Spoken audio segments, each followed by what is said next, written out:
Mga kababayan ko, eto na ang mga horoscope reading nyo, kaya makinig kayo. Okay, ano nga ba ang inyong mga pwede nyong makuha sa inyong mga gabay kapalaran sa oras na ito? Lala, kaya naman aking mga kababayan, dito ka lang. Makinig kang mabuti at huwag kang kukurap. Okay, here we go. Serious. Ito daw ang sinasabi ng yung gabay kapalaran. Alright, here we go. Okay, no, marahil iilan sa inyo. Ayan.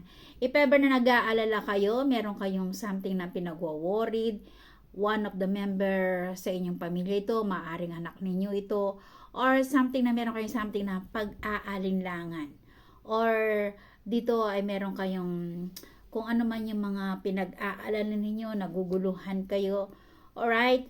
So dito may daling na kasi dito magiging magulo. Okay? Na kung ano man itong mga pinagwa-worried mo, kung ikaw ba ay tutuloy ka, lilipat ka ba? Okay? So dito ay pwede na dito ginugusto mo makalipat ka sa mas magandang tirahan, magandang bansa, magandang trabaho. Huwag na huwag ka daw mag-alinlangan kasi dito ay magiging okay. At marahil karamihan sa inyo or iilan din sa inyo na maguguluhan kayo kung sino ngayon sa dalawang lalaki na ito or dalawang pag-ibig ito, ayan, babae man, lalaki man ito, na maguguluhan kayo kung sino ang pipiliin ninyo sa dalawang pag-ibig na nakabalandra sa inyong harapan or kasalukuyan.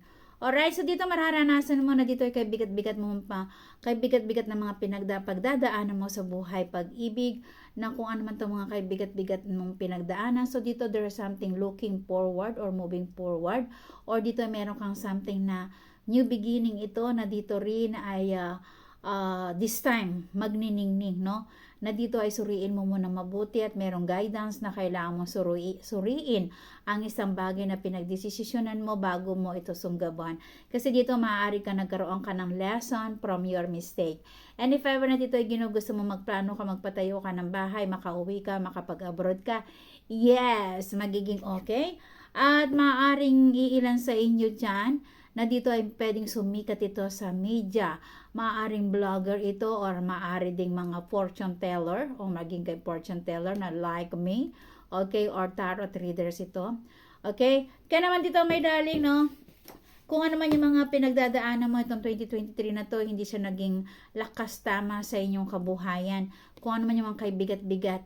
So dito maaaring ang 2024 niya, pagsapit ang 2024, dito ay sasabog ang matinding notification na dito ay magiging happy at magiging maunlad at magiging okay ang lahat. Kaya wag na wag kayong mag-alala kasi everything goes well. Okay, yun lang muna ang sinasabi ng inyong gabay kapalaran. Thank you sa panonood. Muling nandirito ang Lady Diyosa ng Kagandahan upang magbigay sa inyo ng magandang gabay kapalaran. Bye!